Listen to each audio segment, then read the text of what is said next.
there's an extensive professional biography of Luke in your brochure, but one of the most interesting things about him is not in it. We had our conference in Sevilla in 2011. ABTA had theirs here last year, and just immediately prior to that, Luke got engaged.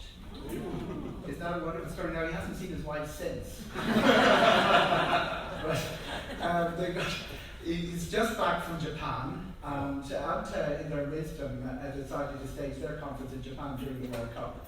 And they successfully lobbied to have the England-France match abandoned. But we look forward to, there's an important point about Spain, by the way. Everybody from Ireland who came to Spain until the 1930s was automatically declared a citizen of Spain because our oppressors, the English, were on our case. But we want to know that, Luke, to know they're our friends now until we meet in the semi-final in October the 26th, having disposed of Australia and New Zealand respectively tomorrow. Luke, you're on. Bringing up the experience of ABTA, and if we think we've problems with the Irish travel industry over the last 2 years, Luke has been trying to work his head around Brexit, and here's the result of his machinations. What does it all mean for us as an industry? Well, I've got to split this into what we know and what we don't know, and it is the no-deal scenario, but I'll try and reflect on what the deal means as well. What we know is that the absolute priority of the industry to maintain transport links between the UK and the EU has been done. Aviation has a contingency legislation proposal until October the 24th, 2020, that's the end of the IATA season next year. That is very important for consumer confidence, for maintaining consumer bookings in the UK. We also have rail agreements in place. Maritime's actually never been part of the European Union, it's all international law of the sea, that's fine. And we also have agreements for coach services. There's an asterisk there. There is no agreement for third country services, so places like Switzerland and Andorra. They are still up in the air, but we're working on it. But the majority of the services are fine. Visa-free travel, another major priority for the industry, again, done. The European Union have added the UK to the list of visa-exempt countries. The UK has always said it wouldn't need visas for short-term business and leisure trips to the UK. Passports remain valid. There are some validity changes, but they're manageable. You need 6 months on the back end of your passport. We have a 9-month period where we can renew early and have it added to the back of our passports. That you can't travel on, so you need to check those things, but it's pretty easy, it's an online checker. In terms of tax, tour operators margin scheme, I don't plan to go into tax, don't worry. That is fine, there'll be no duplication. EEA sales from the UK will be exempt, that's again good news for the UK industry. And consumer protection laws that underpin confidence in travel have all been moved onto the UK statute books in terms of things like package holidays, passenger rights, so it's one very important gap there. Now in the deal scenario, everything remains the same until at least December 2020, as I said. That is a very tight timeline, and again that's why I think we'll have 2022.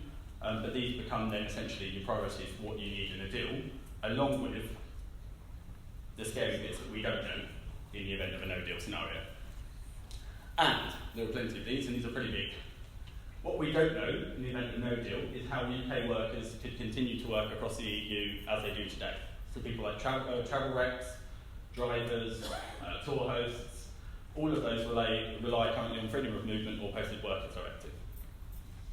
GATS rules, the World Trade Organisation's rules, will not cover the majority of those rules in the event of no deal exit. And we will need to come up with something to replace them in the next phase of negotiations if the deal is done. Border arrangements, as I said, passports are fine, won't need a visa, that's fine, but the UK travellers outbound, there is likely to be delays at airports and ports. That's because they will need additional intentions checks. Why are you here? Do you have the ability to support yourself? All of that sort of stuff. They won't be able to use e-gates. Again, some knock-on delays at airports quite likely as a result of that. The interpretation of the tax rules by member states could be a challenge for UK businesses.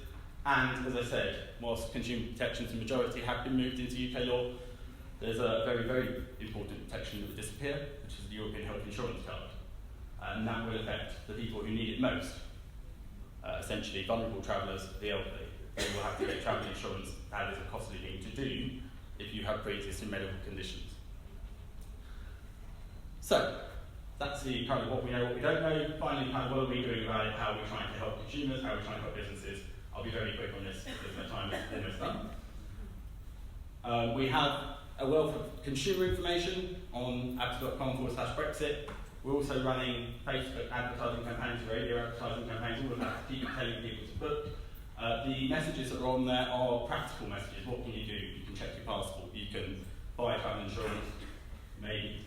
You can get an international driver's permit, you can check your pet is able to go to Europe, you can check your roaming fees, what your mobile operator's policy is. We also have, for members, a Brexit guide. This is a collation of everything from the European Commission and the UK government. It's about 29 pages, covers those 4 sections: your business, your people, your commercial partners, which is your contracts essentially, and your customers. We are on version 13 of that at the moment. We've been doing it for a year and a half. We will be on version 14 as soon as I get back to the office. That is a document, if you want it, a lot of what's in there would actually apply both ways, so it is a useful reference document. I'm more than happy to share that with you guys. So that's more or less me. Let me just wrap up quickly. Political situation is very uncertain, but in a way the situation hasn't changed. We're still probably heading for a general election. Second referendum is still probably possible, depending on what happens in that referendum. You could end up with both, depending on the machinations of any future indicative votes in Parliament to get the deal through. I think one important change, though, is if the Conservatives were to win a general election in the UK, we do now have a clear vision for what the Brexit would look like. It's pretty clear that if Boris were to win a majority, he would now ram through the deal that was agreed yesterday. So that is, in a way, from my perspective, helpful. It allows me to start planning what we need to speak to the government about in the second phase, although probably not the position, frankly, that we'd like to be in. Consumer confidence, really importantly, has been boosted by those contingency legislations that the EU did, those unilateral EU laws, but that will remain important, particularly if the threat no deal does come back, and I think it could. So, on that basis, we are still advising members to continue to prepare for all eventualities, and even in a deal scenario, you get 2 years respite potentially, but you could end up 2 years down the line and heading for no deal again, effectively.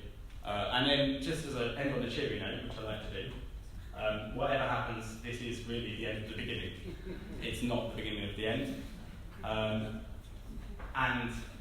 I think that's an important message for the industry and for people to hear generally, actually, because too often we hear at the moment, let's get Brexit done. Brexit's a long way from being done. Sorry. Thank you very much. Thank you.